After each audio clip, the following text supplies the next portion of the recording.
Selamat pagi anak-anak. Apa kabar? Pagi, Bu. Baik. Ya, Baik, Bu. oke. Baik, Bu. Kenapa sih kameranya harus dimatikan? Kameranya dihidupkan saja dong. Supaya bisa kelihatan nih siapa saja yang ikut ya.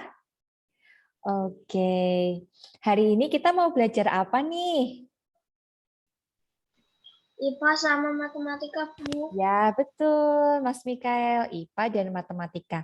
Kemarin Bu Inan sudah beri tugas untuk belajar IPA tentang apa, Mas Dava?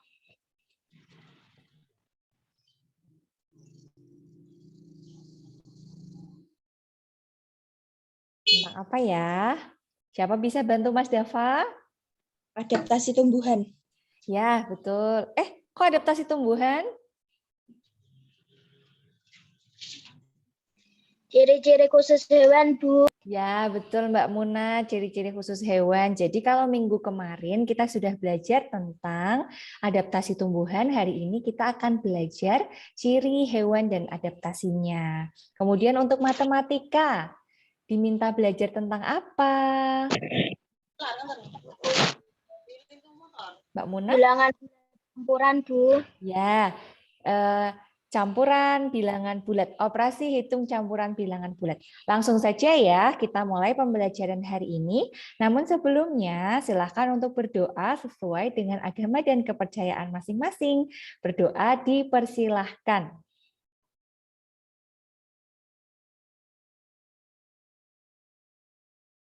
Berdoa cukup. Oke, kita langsung saja mulai dari yang IPA dulu apa matematika dulu? Mau pilih yang mana? IPA dulu, Bu. Oke, IPA IPA dulu ya.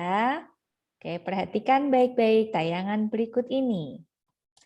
Yang IPA. Apakah tayangannya sudah dapat dilihat oleh anak-anak? Sudah, Bu. Oke, kita belajar bersama ya. Coba perhatikan tayangan berikut baik-baik. Hari ini untuk yang IPA kita akan belajar ciri khusus hewan dan habitatnya, serta cara adaptasi hewan untuk melindungi diri. Nah, anak-anak pasti tahu dong bahwa hewan yang ada di sekitar kita itu sangat beragam.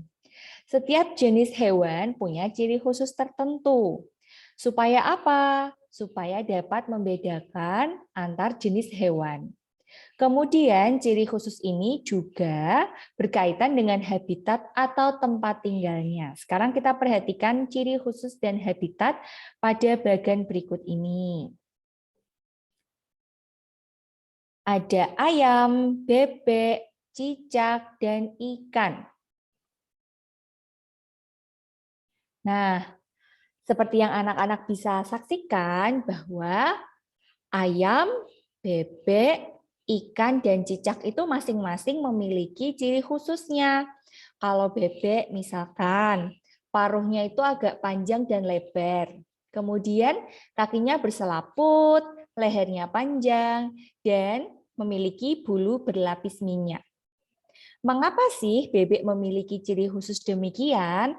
Karena dia memiliki habitat yang di lingkungan darat dan perairannya dangkal, sehingga dia harus memiliki paruh yang agak panjang dan lebar, kakinya harus berselaput untuk memudahkan dia untuk berenang, memiliki leher yang panjang, dan memiliki bulu berlapis minyak. Jadi ketika dia berenang di perairan, bulu-bulunya itu tidak akan basah, seperti itu. Begitu juga dengan hewan-hewan yang lain, seperti ayam, ikan, dan cicak. Beda-beda ya ciri khususnya, sehingga setiap hewan memiliki ciri khusus sesuai habitatnya. Nah, ciri khusus ini menjadi pembeda dengan jenis hewan lain. Selain itu, ciri khusus menjadikan hewan mampu bertahan hidup di habitatnya. Ciri khusus juga memudahkan hewan beraktivitas dan mendapatkan makanan. Sampai sini anak-anak sudah bisa memahami materinya, sudah ada gambaran. Sudah, Bu. Ya, Bu.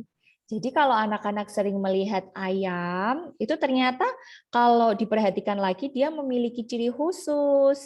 Punya ikan di rumah misalkan. Ternyata dia juga punya ciri khusus. Coba bayangkan jika ikan itu tidak memiliki insang untuk bernapas.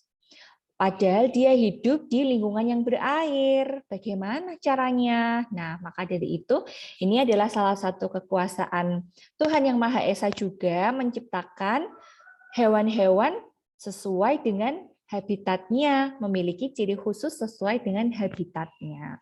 Kita lanjutkan ya ke cara adaptasi hewan untuk melindungi diri. Nah, setiap hewan selain mempunyai ciri khusus, juga punya kemampuan adaptasi atau menyesuaikan diri dengan lingkungannya.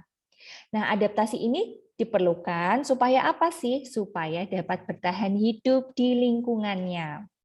Selain itu, adaptasi itu juga bertujuan untuk melindungi diri dari musuh. Coba yang sudah membaca di buku tema 2, adaptasinya ada apa saja ya? Siapa bisa? Adaptasi hewannya ada apa saja ya? Di buku tema 2. Siapa sudah baca?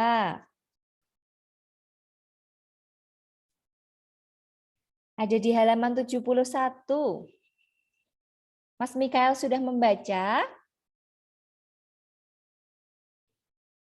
Belum dong, belum Bu, gitu ya. Mas Tama sudah baca belum? Sudah, Bu. Ya, terus ada apa saja cara adaptasi yang sudah Mas Tama baca?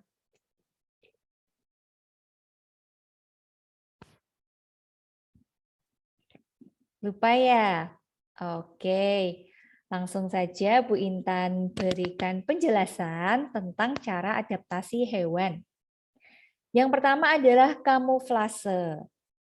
Kemudian ada mimikri, autotomi, menggulung tubuh, menyemburkan tinta, mengeluarkan bau, dan cangkang. Satu-satu kita bahas ya. Bu Intan minta bantuannya yang pertama, Mas Dava, untuk membacakan yang kamuflase, Mas. Kamuflase adalah cara hewan melindungi diri dengan menyamar. Contoh hewan yang melindungi diri dengan kamuflase adalah belalang. Belalang memanfaatkan kesamaan warna tubuhnya dengan lingkungan tempat tinggalnya. Tubuh belalang memiliki warna yang mirip daun, sehingga musuh akan kesulitan untuk menemukannya. Betul, jadi salah satu cara adaptasi hewan adalah dengan kamuflase atau menyamar. Yang kedua, mimikri. Silahkan dibaca oleh Mbak Quinsa Ramadhani.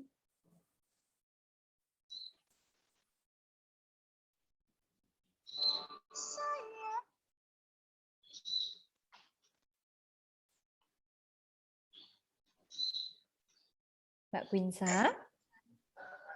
Mimikri adalah hewan melindungi diri dengan mengubah warna kulit sesuai dengan lingkungannya. Contoh hewan yang melindungi diri dengan mimikri adalah bunglon. Saat bunglon berada pada batang berkayu, warna kulitnya akan berubah menjadi kecoklatan. Perubahan ini menyebabkan musuh kesulitan untuk menemukannya. Oke, terima kasih Mbak Quinsa. Bedanya dengan kamuflase tadi, kalau kamuflase adalah cara hewan melindungi diri dengan menyamar. Sedangkan kalau mimikri adalah cara hewan melindungi diri dengan mengubah warna kulit sesuai dengan lingkungannya. Dan ini biasanya terjadi pada bunglon. Selanjutnya yang autotomi. Mbak Jenis, bacakan ya. Automi adalah cara hewan melindungi diri dengan memutuskan sebagian ekornya. Contoh hewan yang melindungi diri dengan autotomi adalah Autotomi. autotomi Mm, adalah cicak mm-mm. ekor cicak yang putus bergerak lebih lincah daripada tubuhnya. Akibat memangsa lebih tertarik untuk menangkap ekor tersebut daripada tubuh cicak ekor yang telah putus dalam Dapat tubuh tumbuh. setelah beberapa bulan. Ya, betul. Jadi, bedanya lagi dengan yang kamuflase dan mimikri tadi, autotomi adalah cara hewan melindungi diri dengan memutuskan sebagian ekornya. Anak-anak sudah pernah lihat belum cecak melakukan autotomi?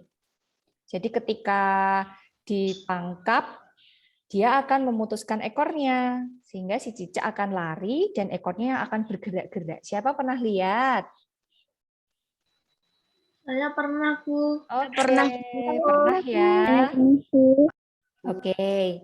Yang keempat adalah menggulung tubuh. Bu Intan minta tolong siapa lagi ya ini ya yang ikut Zoom ya. Mas Azriel, bisa membacakan yang menggulung tubuh? Bisa, Bu. Oke. Yo. Ada hewan yang dapat melindungi diri dengan menggulung tubuhnya. Contoh hewan yang melindungi diri dengan menggulung tubuhnya adalah terenggiling. Terenggiling memiliki kulit berupa sisik yang keras. Saat menggulung bagian tubuh yang lunak akan terlindungi sisik yang keras. Oke, terima kasih Mas Azriel. Jadi, yang namanya terenggiling itu akan melindungi diri dengan menggulung tubuhnya. Ini mudah ya diingat, menggulung tubuh. Salah satu contoh hewannya adalah terenggiling. Kemudian yang menyemburkan tinta. Mas Raya, minta tolong dibacakan. Ada hewan yang melindungi diri dengan menyemburkan tinta. Contoh hewan yang melindungi diri dengan menyemburkan tinta adalah cumi-cumi. Cumi-cumi akan menyemburkan tintanya jika dalam keadaan bahaya. Oke. Terus? Tintanya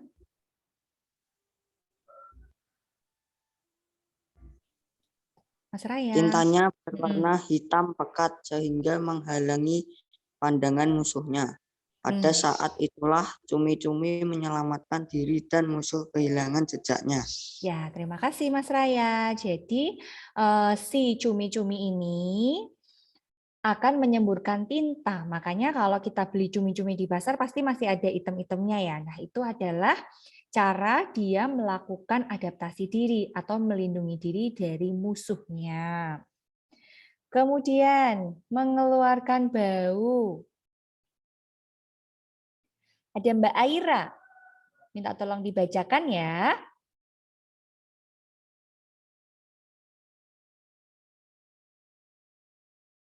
Mbak Aira. Oke. Kalau begitu Mbak Mas Krisna. Yuk dibacakan Mas Krisna. Atau Mbak Salma bisa membacakan?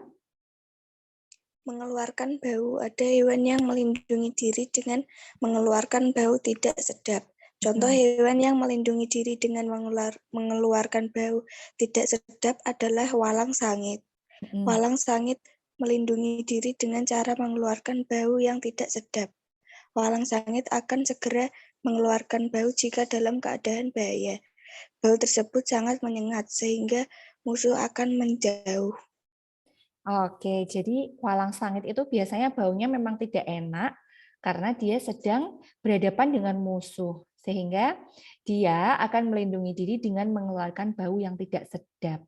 Oke, yang terakhir adalah cangkang.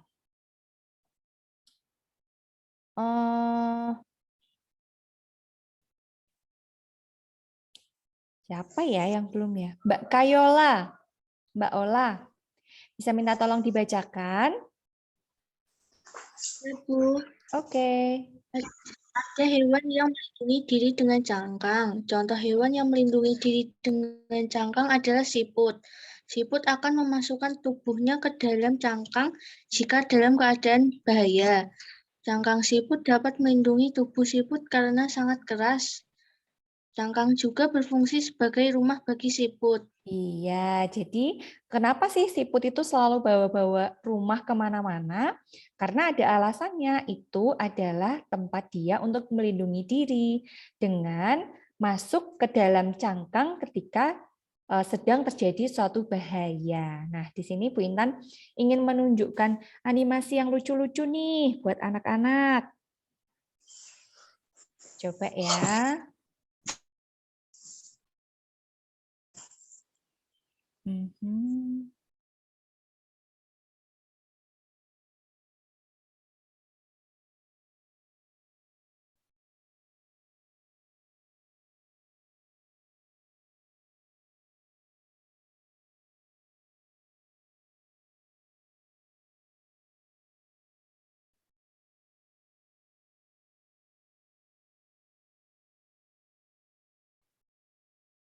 Nggak ada suaranya ya? Oh, sebentar.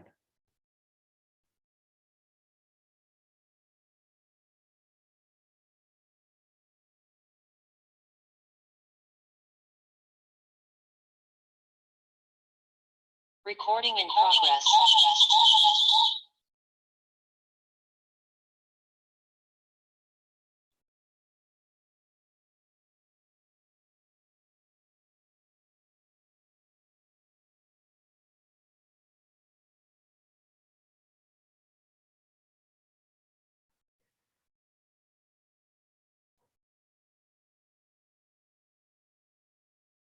Nggak kedengeran suaranya ya?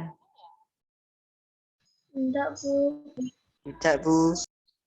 Oke, yang penting kita lihat aja deh di sini.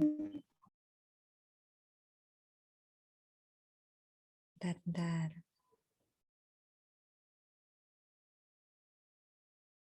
Oke, perhatikan aja ya di sini. Nah, ini ada kamuflase. Kita klik yang kamuflase. Yang suka berkamuflase tadi hewan apa ya? Belalang. Ya, belalang. Kita coba klik yang belalangnya ya. Ini ada belalang. Kita coba ngeklik belalangnya. Kira-kira belalangnya kelihatan nggak sih itu? Kalau sekilas kelihatan nggak? Kelihatan, Bu. Oh, masih Kelihatan kelihatan sih. ya. Berarti si belalang ini kamuflasenya belum terlalu terlihat ya. Namun kalau dilihat musuh itu biasanya terlihatnya dedaunan karena dia ada di daerah dedaunan. Sehingga belalang ini telah melakukan kamuflase. Tapi kita sebagai manusia kalau mengamatinya sangat mengamati gitu ya, seperti gambar ini, kita bisa lihat. Tapi kalau musuh, kalau dalam jarak jauh atau dalam sekelebat saja, biasanya tidak terlihat kalau di situ ada belalang. Lagi.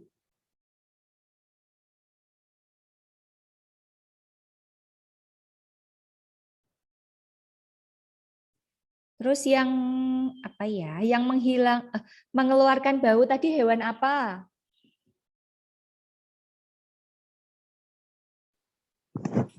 Walang sangit. Ya, walang sangit.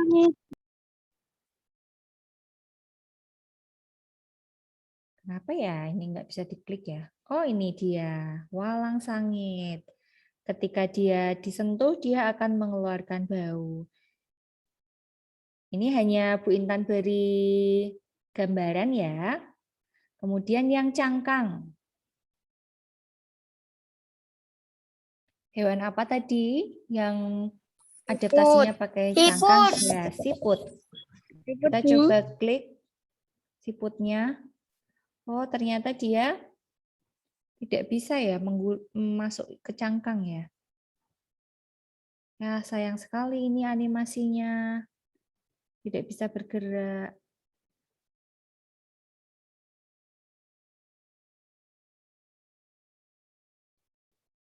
Yang menggulung.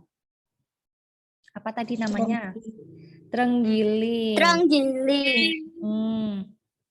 Wah, sayangnya ini Bu Intan kemarin sudah coba untuk animasinya bisa, tapi kok ini nggak bisa ya? Mohon maaf ya anak-anak, mungkin lain kali kita bisa coba untuk mainkan animasinya. Oke, kita lanjutkan aja deh pembelajarannya. Oke, kita lanjutkan pembelajaran ya. Ini tadi kita sudah belajar IPA. Sekarang kita masuk ke pembelajaran yang matematika. Oke, siapkan diri anak-anak ya. Kalau kemarin kita sudah belajar tentang operasi hitung campuran bilangan cacah, sekarang kita akan belajar operasi hitung campuran bilangan bulat. Nah, anak-anak masih ingat 3 pengelompokan bilangan? Apa saja ya? Siapa masih ingat? Ada cacah, kemudian ada apa lagi? Lupa ya? Udah langsung saja. Yang pertama adalah bilangan cacah. Ini adalah himpunan bilangan bulat yang tidak ada negatifnya, yang sudah kita pelajari minggu lalu. Kemudian yang kedua adalah bilangan asli, adalah himpunan bagian dari bilangan bulat yang merupakan bilangan bulat positif dan dimulai dari angka 1. Kalau yang cacah tadi dimulai dari 0. Kemudian yang ketiga yang hari ini kita akan pelajari, yang sudah pernah kita pelajari beberapa minggu ini, bahwa bilangan bulat adalah bilangan yang terdiri dari bilangan cacah dan negatifnya. Jadi di sini tugas anak-anak adalah semakin teliti dalam mengerjakan matematika karena ini nanti akan ada negatif-negatifnya. Nah, yang pertama kita akan belajar operasi hitung campuran bilangan bulat tanpa tanda kurung. Masih ingat bagaimana cara mengerjakan operasi hitung campuran tanpa tanda kurung? Yang dikerjakan yang mana dulu? Perkalian atau pembagian dari sebelah kiri. Oke, perkalian dan pembagian dulu dari sebelah kiri. Setelah itu dilanjutkan dengan apa? Setelah perkalian dan pembagian?